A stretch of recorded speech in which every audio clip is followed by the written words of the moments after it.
Hello darlings, how the devil are you? I've got another little indie classic for you. I absolutely love indie games because I believe some of the most ingenious, unique mechanics come out of them. So this one is called The Wandering Village. It kind of caught my eye because it had similar sort of overlapping designs as RimWorld, and I absolutely love RimWorld. If you haven't played it, I highly recommend you giving it a go.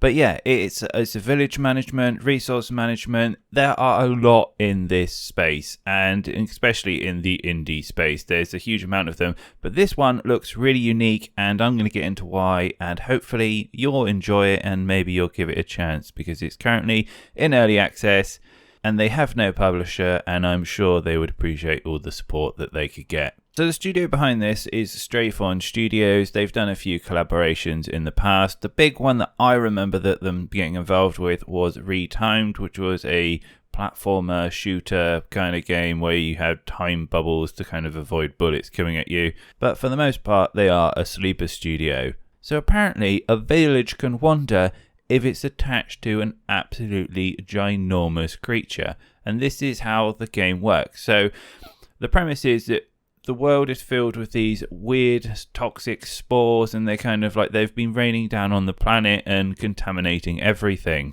And these monsters are absolutely huge. They kind of make Godzilla look like a tadpole, and they move around, and they've got these big biomes on the back of them, and they look absolutely amazing. Now, the one that I saw was like a Diplodocus with kind of green foragey forest all down his back and rocks and mountains, and on the very top of him, he was like a big flat platform where you build your village.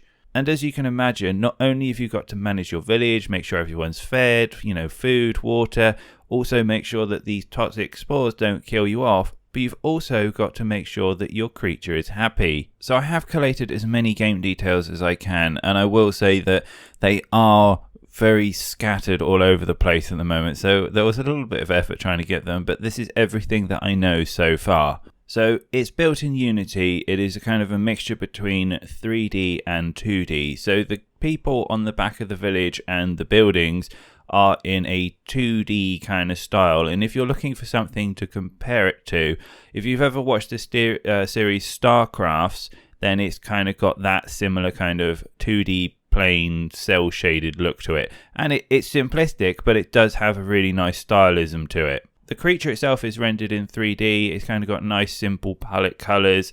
And I think they've gone for this because I don't think you could really represent the scale of this monster if they went for some sort of 2D cel-shaded kind of look as well. And the two complement each other really, really nicely. Again, to iterate again, your job is to manage the village and also manage the creature.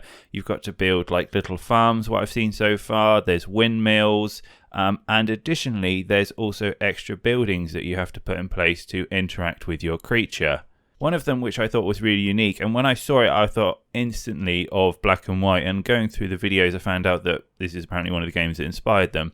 But there's a tower called the Horn Tower, and you put it by its head, and then you can give the creature commands, and you can like tell it to lie down and stop and go forward, and I guess there's other commands as well. But where the black and white element comes in, and I thought it was really cool, is that if you don't have a good relationship with your creature, then it may not obey what you're trying to do. So there's going to be all these different fine balancing elements to it, and I think potentially it could be a lot of fun. Especially if later on down the line you get access to different creatures and they have different behaviors and all that kind of thing. I don't know if this is a roguelike kind of game. From what I've seen of the map, there are choices in which direction you can go with the creature. So what I saw is it panned out, and then there's like a starting location, and there's different biomes that the creature has to walk through. I imagine that different creatures have different interactions with the different biomes. Some are better, some are worse for it. And that will come into the play of managing your creature. So I've seen a couple of biomes on the map. There seems to be an arid desert area. There's also a green flushed area with beautiful forests. And there's also like a red aridy rock area. And it would appear that there's also weather effects, because on the map there was a big rainy thunderous cloud, and I imagine that's going to have some sort of impact on the way that you manage your village. This is again speculation, but the maps look like they have various discoverable elements on them.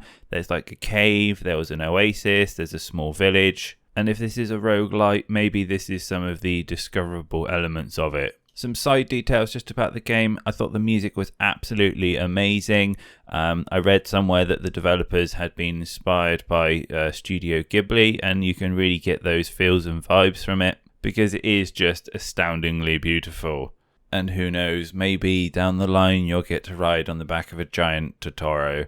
So lastly, I just want to go through the FAQ quickly, which they were kind enough to provide, and hopefully this will clear up some of the questions that you have. So if you're absolutely loving this and you're wondering when it's going to come out, it is aiming to be released on the end of Q4. The game is currently still in its alpha, and the platforms that it's going to be released on are the PC and the Xbox Series X and S. The official genre of this, it is a city building, base building, simulation, survival game. And for those wondering if you can fight your creature against other creatures, the answer is no on this. This is a very peaceful driven game, and it's more about the village relationship between you and your creature. For those wondering about the engine, again, mentioning it again, it is built in Unity. And if you're also wondering if it's going to be a single or multiplayer game, currently it is a single player game, but they have also said that is at least for now. And the last question, which is probably the most important, which is how much it's going to cost. Now, they haven't given a fixed definitive price, but they have given a range, which is between $20 and $30. Now, at the moment, I can't speculate whether or not that price point is worth it. I would like to see it probably closer to the $20 mark, because historically with early access games, they are very content light, and the higher price points tends to push people a little bit, further away, or at least causes people to be a lot more critical of their work, because they're, saying, well, I've paid all this money and I'm getting so little for it. But that's more about indie price point culture, and I think that's another video to discuss for another day. Anyway, thank you for listening. I think there are some people who will really love this idea. I'm completely behind it right now. If you want more details, you can check them out on Steam at the moment. They've got all their details and links to all their, fundraisers. There is a project as well that allows you to back them if you're really into it. They are a 10-person indie studio at the moment, and they have no publisher, so I can imagine that they probably want all the support they can get right now. Anyway, have a great day, everyone. Thanks for listening, and I'll be back soon with more news and reviews.